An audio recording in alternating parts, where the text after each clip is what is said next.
Tuhan. Pagi Tuhan mendatang lebih dahsyat lagi, lebih luar biasa lagi. Nama Tuhan dipuji, nama Tuhan dipermuliakan. Kami akan duduk diam dengar kebenaran firman daripada Tuhan. Hanya di dalam nama Tuhan Yesus Kristus semua yang percaya berkata amin. Amin. Puji Tuhan. Haleluya. Haleluya. Saya melihat ada 2000 jiwa-jiwa yang datang di tempat ini. Amin, saudara. Haleluya. Dalam ibadah yang pertama, kita semua dilawat oleh Tuhan. Saya percaya juga dalam ibadah yang kedua ini, kita akan dilawat dan diberkati oleh Tuhan. Ada sukacita di rumah Tuhan? Puji Tuhan. Langsung saja kita masuk dalam kebenaran firman Tuhan hari ini. Ada satu tema yang Tuhan taruh dalam hati saya. Dan tolong diperhatikan baik karena setiap firman Tuhan itu sangat penting khususnya dalam menjelang kedatangan Tuhan kali yang kedua. Mari sama-sama kita baca tema dari khotbah atau renungan kita siang hari ini. 1, 2, 3. Kebangunan belum semua. Ada sukacita, udah makan belum saudara? Puji Tuhan. 1, 2, 3. Kebangunan rohani. Mari kita baca ayatnya bersama-sama. Injil Matius pasal 24. Ayatnya panjang dan banyak. Saya akan baca, saudara simak saja. Ayat 3 sampai 13. Jawab Yesus kepada mereka, waspadalah supaya jangan ada orang yang menyesatkan kamu. Sebab banyak orang akan datang dengan memakai namaku dan berkata, akulah Mesias, dan mereka akan menyesatkan banyak orang. Kamu akan mendengar deru perang atau kabar-kabar tentang perang. Namun berawas-awaslah, jangan kamu gelisah, sebab semuanya itu harus terjadi, tetapi itu belum kesudahannya. Sebab bangsa akan bangkit melawan bangsa dan kerajaan melawan kerajaan. Akan ada kelaparan dan gempa bumi di berbagai tempat. Akan tetapi semuanya itu barulah permulaan penderitaan menjelang zaman baru. Pada waktu itu kamu akan diserahkan supaya disiksa dan kamu akan dibunuh dan akan dibenci semua bangsa oleh karena namaku. Dan banyak orang akan murtad dan mereka akan saling menyerahkan dan saling membenci. Banyak nabi palsu akan muncul dan menyesatkan banyak orang. Dan karena makin bertambahnya kedurhakaan, maka kasih kebanyakan orang akan menjadi dingin. Kita baca bagian yang terakhir. 1, 2, 3. Tetapi orang yang bertahan sampai pada kesudahannya akan selamat. Saudara, khotbah hari ini berbicara nubuatan. Tahukah saudara bahwa ada banyak dalam firman Tuhan, baik dalam perjanjian lama, baik juga dalam perjanjian baru, berisi nubuatan. Apa itu nubuatan? Nubuatan adalah sesuatu pernyataan yang dinyatakan, yang walaupun belum terjadi saat itu, tapi pasti akan terjadi. Katakan amin, saudara. Dan kita hidup di akhir-akhir zaman. Pendeta Benny Hinn berkata, we are living in the last minute. Kita hidup di menit-menit terakhir menjelang kedatangan Tuhan. Dengan kata lain, penggenapan firman harus terjadi dan terus terjadi dan sedang terjadi. Katakan amin, saudara. Saya bagi beberapa poin. Nomor 1, coba. Hati-hati, yang pertama bicara penyesatan. Saya mau tanya sama saudara, penyesatan ada nggak sekarang? Halo? Itu tandanya Yesus segera datang. Itu tandanya waktu ini akan segera berakhir. Tandanya apa? Melalui Matius pasal 24 yang kita baca, ada penyesatan. Saya mau katakan kepada jemaat, tadi pagi saya bicara dalam ibadah pertama. Saya bisa garansi saudara, apa yang saya sampaikan, apa yang keluar dari gereja ini tidak akan menyesatkan saudara. Justru akan membawa kita lebih dekat kepada Tuhan. Karena ada banyak pelajaran-pelajaran akhir ini yang berkata, udahlah lakukan dosa aja, anugerah Tuhan bagi kita kok. Kita kenal dengan hyper grace. Melakukan dosa nggak apa-apa, terus aja memang kita sudah ditakdirkan masuk surga. Benar apa salah saudara?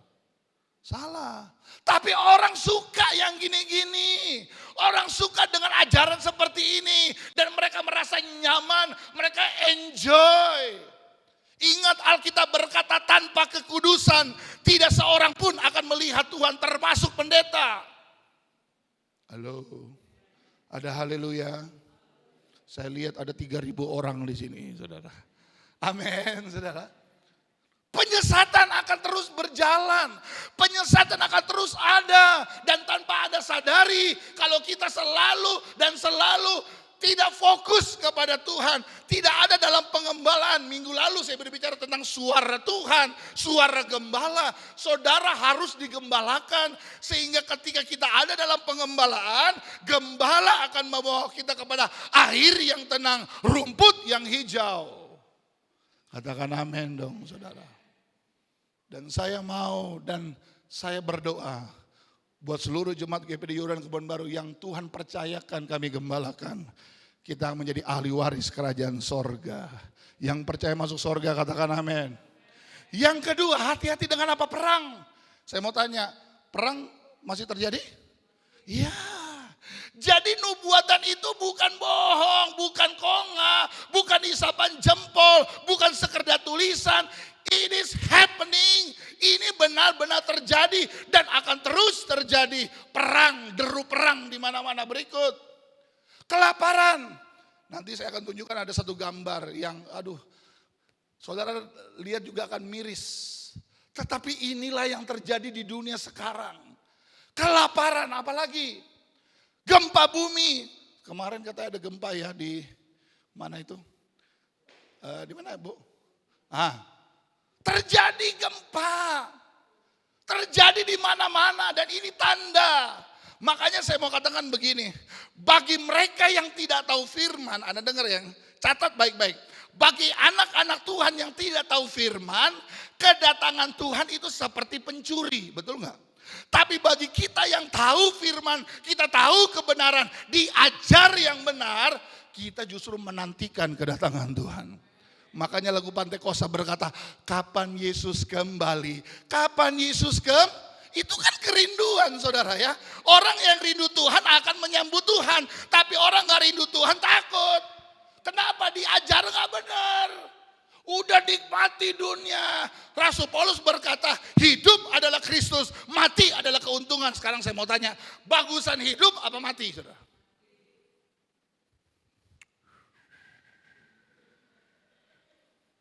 Kenapa masih banyak anak Tuhan takut mati? Berarti saudara masih lebih cinta dunia daripada Tuhan. Betul? Betul enggak? Rasul Paulus berada lebih baik aku tinggalkan dunia ini. Tapi demi pelayanan dia harus melayani. Lebih baik bersama Tuhan dong. Haleluya. Haleluya saudara. Kan begitu saudara. Next. Disiksa, dibunuh dan dibenci ayatnya tadi. Itu terjadi saudara. Di negara lain, di bagian negara lain. Untuk bisa beribadah sulit. Kita bersyukur di Indonesia. Kita menghirup udara bebas. Untuk beribadah pemerintah tidak melarang kita. Cuma karena corona situasi harus kita pisah ibadah. Kita adakan 2 kali ibadah. Tapi kan tetap bisa ibadah saudara. Haleluya. Oleh sebab itu bersyukur kita hidup di negara Indonesia. Next. Murtad. Kata murtad berarti dia berbalik. Tadinya udah berjalan dengan Yesus, tadinya udah mengiring Yesus, karena situasi dan kondisi murtad berbalik. Saya berdoa tidak ada yang murtad di tempat ini, katakan amin. Next, durhaka, lanjut. Kasih menjadi dingin, orang lebih mencintai diri daripada mengasihi orang lain.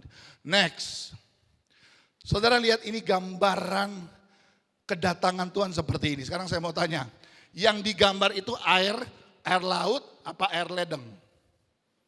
Hah? Air apa itu? Air apa? Tingginya semana? Segedung itu ya? Ini kan tsunami. Sekarang mau tanya, tsunami udah pernah ada gak? Tuh tanda Tuhan sudah. Jadi firman Tuhan itu gak pernah bohong saudara. Apa yang tertulis diilhamkan oleh Roh melalui anak-anak Tuhan hamba. Ditulislah dan itu sudah di warning bagi kita. Makanya saya selalu berkata di dunia ini gak ada yang mengagetkan. Semua justru penggenapan firman. Masalahnya kita anak Tuhan ada di mana? Penggenapan yang positif apa penggenapan yang negatif? Yang menang katanya Presiden Biden.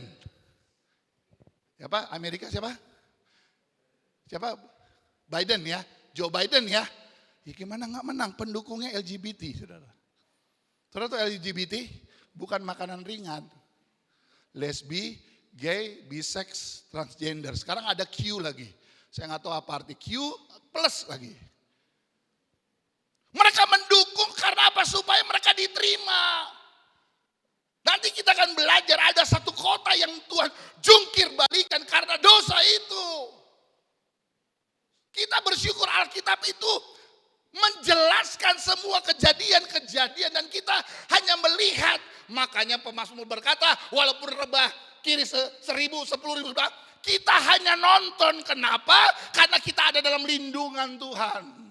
Yang setuju katakan amin.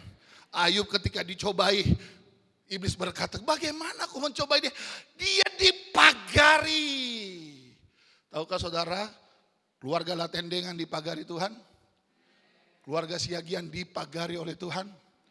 Bapak Prengki dipagari oleh Tuhan? Semua kita dipagari oleh Tuhan. Next. Ini inti dari khotbah saya. Ibrani pasal 12.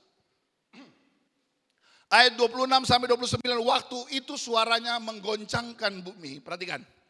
Tetapi sekarang ia memberikan janji, satu kali lagi aku akan menggoncangkan bukan hanya bumi saja, melainkan langit juga. Corona yang terjadi salah satu bentuk Tuhan sedang menggoncangkan dunia supaya dunia sadar. Orang terlalu menikmati hidup tanpa pernah berpikir setelah ini ada hidup berikutnya. Dan masalahnya hidup berikutnya cuma ada 2 pilihan, Pak. Sorga kekal, neraka juga kekal. Siapa yang yakin masuk sorga katakan amin. Ungkapan satu kali menunjukkan kepada perubahan pada apa yang dapat digoncangkan. Karena ia dijadikan supaya tinggal tetap apa yang tidak tergoncangkan. Perhatikan ya. Tuhan sengaja menggoncangkan dunia dengan masalah, dengan situasi, dengan corona. Tetapi kita, walaupun dunia bergoncang, kita tidak tergoncangkan. Yang setuju katakan amin. Kenapa? Ini alasannya. Jadi karena kita menerima kerajaan yang tidak tergoncangkan, marilah kita mengucap syukur dan beribadah kepada Allah menurut cara yang berkenan kepadanya dengan hormat dan takut, sebab Allah kita adalah api yang menghanguskan. Saudara, doa Bapa kami berkata, jadilah kehendakmu di bumi seperti di sorga. Biarlah kerajaanmu datang. Jadi walaupun kita belum di sorga, kita menikmati kerajaan sorga di bumi. Katakan amin. Kalau bicara masalah tantangan, ekonomi, masalah apa aja, ini membuat kita goncang. Tetapi anak Tuhan, walaupun Tuhan sedang menggoncangkan kondisi kita, kita tidak akan tergoncangkan. Why? Karena kita ada dalam kerajaan yang tidak tergoncangkan. Saudara alami berkat Tuhan hari ini. Walaupun dalam tanda kutip sepertinya terseret-seret, terseo-seo. Tetapi saya nggak pernah lihat saudara ada seperti gambar ini. Coba lihat gambarnya. Ini yang saya mau tunjukkan, lihat. Ini gambar saya ambil di internet, keadaan di negara India. Saudara tahu orang yang di bawah ini makan dari sampah. Saya mau tanya sama saudara, ada di sini kita ke Pulau Gebang cari-cari nasi, bikin malu saudara. Di negara lain, di bagian bumi lain digoncangkan begitu rupa. Mereka miskin, mereka susah. Tapi bersyukur kepada kita hari ini. Siang-siang kita berkata, soto, bakso, gado-gado, ketoprak. Masih bisa milih saudara. Betul gak? Betul gak? Tapi mereka mau milih apa? Sampah pun dimakan karena memang gak ada. Terlalu kalau saudara gak bersyukur kepada Tuhan. Kita harus banyak mengucap syukur kepada Tuhan. Kalau memang harus dari Indomie ganti Indomie, telur ceplok ganti telur ceplok, masih bisa makan saudara. Anda gak perlu mengais-ngais sampah keliling rumahmu hanya untuk makan. Katakan amin saudara. Kenapa? Karena Tuhan pelihara kita. Kita punya kerajaan yang tak tergoncangkan. Next. Belajar dari Abraham dan Lot. Nah, ini menarik saudara ya. Next. Saya baca lagi. Kejadian 13 ayat 8 sampai 15. Maka berkatalah Abraham kepada Lot, jangan kiranya ada perkelahian. Jangan kiranya ada perkelahian di antara aku dan engkau, dan antara para gembalaku dan para gembalamu, sebab kita ini kerabat. Nah gitu ya. Bukankah seluruh negeri ini terbuka untuk engkau? Baiklah pisahkan dirimu daripadaku. Jika engkau ke kiri maka aku ke kanan. Jika engkau ke kanan maka aku ke kiri. Lalu Lot melayangkan pandangnya dan dilihatnya lah bahwa seluruh lembah Yordan banyak airnya. Seperti taman Tuhan, seperti tanah Mesir sampai ke Zoar. Hal itu terjadi sebelum Tuhan memusnahkan Sodom dan Gomora. Sebab itu Lot memilih bagiannya seluruh lembah Yordan itu. Lalu ia berangkat ke sebelah timur dan mereka pun berpisah. Satu kali Abraham dan Lot sangat diberkati, saking diberkatinya malah hamba-hambanya berantem. Lalu Abraham berkata gini, udah deh daripada kita ribut-ribut, kamu pilih kamu mau kemana. Coba saudara bayangkan ya, orang tua memberikan yang muda izin duluan, pilih. Lalu Lot melihat, wih lembah Yarden ini luar biasa. Banyak airnya subur luar biasa. Seperti Mesir. Seperti apa? Seperti apa? Mesir. Saudara tahu itulah Sodom dan Gomora. Jadi Sodom dan Gomora itu indah, saudara. Sodom dan Gomora itu luar biasa. Lihat ayat selanjutnya. Sebab itu Lot memilih bagiannya seluruh lembah Yordan itu, lalu ia berangkat ke sebelah timur dan mereka berpisah. Abraham menetap di tanah Kanaan, tetapi Lot menetap di kota-kota lembah Yordan dan berkemah di dekat apa? Sodom. Adapun orang Sodom sangat jahat dan berdosa terhadap Tuhan. Setelah Lot berpisah daripada Abraham, berfirmanlah Tuhan kepada Abraham, pandanglah sekelilingmu dan lihatlah dari tempat engkau berdiri ke timur dan barat, utara dan selatan. Sebab seluruh negeri yang kau lihat itu akan kuberikan kepadamu dan kepada keturunanmu untuk selama-lamanya. Haleluya. Coba next. Saya bisa simpulkan pelajaran penting yang kita belajar dari Abraham dan Lot. Yang pertama, harus banyak mengalah. Saudara, tidak ada polisi yang nangkap orang ngalah. Saya kurang setuju mengalah itu indah. Mengalah untuk menang, saudara. Haleluya. Seringkali hak kita diambil. Seringkali kebutuhan kita orang curi. Seringkali ada keinginan-keinginan yang sepertinya harus punya saya. Itu tidak terlaksana, ngalah saudara. Siapa tahu di dalam mengalah itu ada kemenangan. Dalam mengalah itu ada sesuatu yang kita bisa raih dan kita miliki. Bahkan kita lebih diberkati. Katakan amin saudara. Yang kedua yang penting adalah cara pandang yang benar. Lot melihat hanya dengan kasat matanya yang berkata, keren, ini bagus, gua ini aja. Betul? Ketika Samuel mau melantik Daud, kakak-kakaknya berjejer dan berkata, wah sudah pasti ini perwira yang hebat, udah pasti ini tentara yang dahsyat. Lalu Tuhan bilang bukan. Lalu tanya, masih ada lagi? Ya ada sih, tapi aduh masih kemerah-merahan kayak Pak Gembala. Pak saudara kayak gak senang sih. Betul? Ada sih tapi aduh udah dah. Bau kambing, bau domba, udahlah. Panggil. Betul. Lalu si Daud yang kemarin-kemarin datang baru masuk ke rumah, masuk lewat pintu. Tuhan lo bicara, ini dia, lantik dia. Apa yang dilihat manusia bukan dilihat Tuhan. Manusia hanya melihat apa yang di depan mata. Tuhan melihat sampai kedalaman hati. Seringkali mata kita terhanyut dengan cara-cara dunia, melihat dengan mata dunia. Sehingga akhirnya kita menyesal. Next. Salah arah. Perginya kemana? Sodom dan Gomora, saudara. Jadi saya bisa bayangkan Sodom Gomora itu indah loh. Subur loh. Tapi subur-subur berbicara tentang dunia dan kenikmatannya. Next. Akhirnya Abraham justru menerima janji Tuhan. Haleluya. Bukan cuma itu, next. Terima apa lagi? Memiliki keturunan. Coba lihat gambar ini, saudara. Nih, ini gambar yang saya ambil juga. Menggambarkan kota Sodom dan Gomora yang dibakar oleh Tuhan. Indah kelihatannya, tapi ujung-ujungnya hilang juga. Next. Kejadian 15 ayat pertama. Alkitab berkata begini. Kemudian datanglah firman Tuhan kepada Abraham dalam suatu penglihatan. Jangan takut Abraham, akulah perisaimu. Upahmu sangat. Saudara mau terima upah besar? Saudara mau terima berkat besar? Berikut.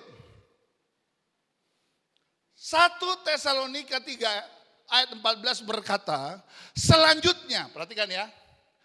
Kami tidak mau, saudara-saudara, bahwa kamu tidak mengetahui tentang mereka yang meninggal. Perhatikan. Supaya kamu jangan berduka cita setiap orang-orang lain yang tidak mempunyai pengharapan. Lot memilih sesuatu yang indah di sana. Mungkin Abraham memilih daerah yang tidak ada pengharapan. Tetapi percayalah, ayat ini berkata, supaya kamu jangan berduka cita seperti orang yang tidak mempunyai pengharapan. Saudara punya pengharapan? Bukan kepada Bapak Gembala, bukan kepada bosmu, bukan kepada orang hebat, bahkan negara ini. Pengharapan kita hanya di dalam Tuhan Yesus Kristus. Katakan amin, saudara. Berikut. 2 Korintus 4 ayat 18 berkata, sebab kami tidak memperhatikan yang kelihatan. Kelihatan berbicara mata. Melainkan yang tak kelihatan. Tuhan itu tidak kelihatan, betul? Dengan mata kita. Karena yang kelihatan adalah apa? Adalah apa? Jadi mobil, rumah, uang, kehebatan dunia itu sifatnya sementara. Sedangkan yang tak kelihatan adalah kekal. Katakan amin. Katakan Tuhan itu kekal. Katakan sekali lagi Tuhan itu kekal. Saya kasih beberapa poin. Next. Apa yang kita lihat? Perhatikan ya. Yang pertama, sukacita kita yang kita lihat dan membuat itu sukacita bukan dari dunia. Halo. Kalau sukacita kita ukurannya apa yang kita lihat, sedangkan ayat tadi berkata yang kita lihat nanti tidak kekal. Dengan kata lain sukacita kita juga tidak kekal. Saudara ngerti nggak? Halo? Kalau kita taruh sukacita kita dengan apa yang kita lihat, sedangkan yang kita lihat sifatnya tidak kekal. Dengan kata lain, sukacita kita pun tidak kekal. Kalau kita menaruh sukacita dari apa yang kita lihat. Wih, saya dapat handphone baru, senang. Tapi senangnya kan cuma berapa saat. Saudara tahu apa bedanya, saudara, mobil baru sama mobil second? Hah? Apa bedanya? Bedanya ketika mobil masih di showroom, itu mobil baru, betul? Tapi ketika mobil keluar dari showroom, masuk ke garasimu, namanya mobil second. Coba deh, kalau nggak percaya beli aja mobil sekarang. Beli, ya Pak Yasonnya beli mobil ya. Kita mau lihat, haleluya, puji Tuhan. Pergi ke showroom Mercedes-Benz. Gak perlu, Ferrari kalau perlu. Harga berapa Pak? Murah ini paling murah ini. Ferrari paling murah, 15 miliar. Murah, kata dia. Betul gak? Misalnya Pak Yason punya 20 miliar, kecil, beli, bungkus. Pakai bungkus koran ya. Wah, saking kayanya saudara. Betul? Kan gitu. Waktu Pak Yason naik di showroom, woi, mobil baru. Coba Pak Yason keluar dari showroom, pergi ke rumah. Sampai di rumah, jual lagi. Jatuhnya second. Sukacitanya sementara. Katakan amin dong saudara. Yang kedua, apa yang kita lihat pekerjaan? Sukacita dalam pekerjaan? Apa yang kita cintai? Yang kita miliki dan sebagainya. Ayat yang ketiga, poin ketiga. Apa yang kita lihat, apa yang kita rasa, kita dengar. Semua itu sifatnya sementara. Next. Saya tutup dengan ayat ini. Setelah itu kita akan berdoa. Mazmur 57 ayat 7 dan sampai ayat 9. Hatiku siap, perhatikan ya. Ini Raja Daud. Ya Allah, hatiku siap, aku mau menyanyi, aku mau bermazmur. Bangunlah hai jiwaku, bangunlah hai gambus dan kecapi. Aku mau membangunkan fajar, aku mau bersyukur kepadamu di antara bangsa-bangsa. Ya Tuhan, aku mau bermazmur bagimu di antara suku-suku bangsa. Anda perhatikan, Daud menyanyikan, menulis mazmur ini ketika dia dalam keadaan kejepit. Semua perwira-perwira yang tadinya mendukung dia siap mau membunuh dia. Ini lagi ngumpet di goa, saudara. Ini lagi ngumpet sendiri dalam keadaan ketakutan. Seorang Raja Daud yang terkenal hebat dalam perang, hebat dalam memimpin bangsa. Dia juga merasakan ketakutan. Tetapi ada roh yang membakar hatinya. Dia keluarkan mazmur dan berkata, hatiku siap, aku mau bernyanyi dan bermazmur. Bayangkan, di tengah keadaan yang sulit, tetap ada pujian kepada Tuhan. Kenapa harus ada kebangunan rohani hari-hari ini? Karena waktunya sudah singkat. Jangan sampai keadaan situasi sekarang membuat hatimu ciut, membuat imanmu luntur. Sekali Yesus, tetap Yesus. Katakan amin, saudara. Kita bangkit berdiri bersama-sama. Haleluya.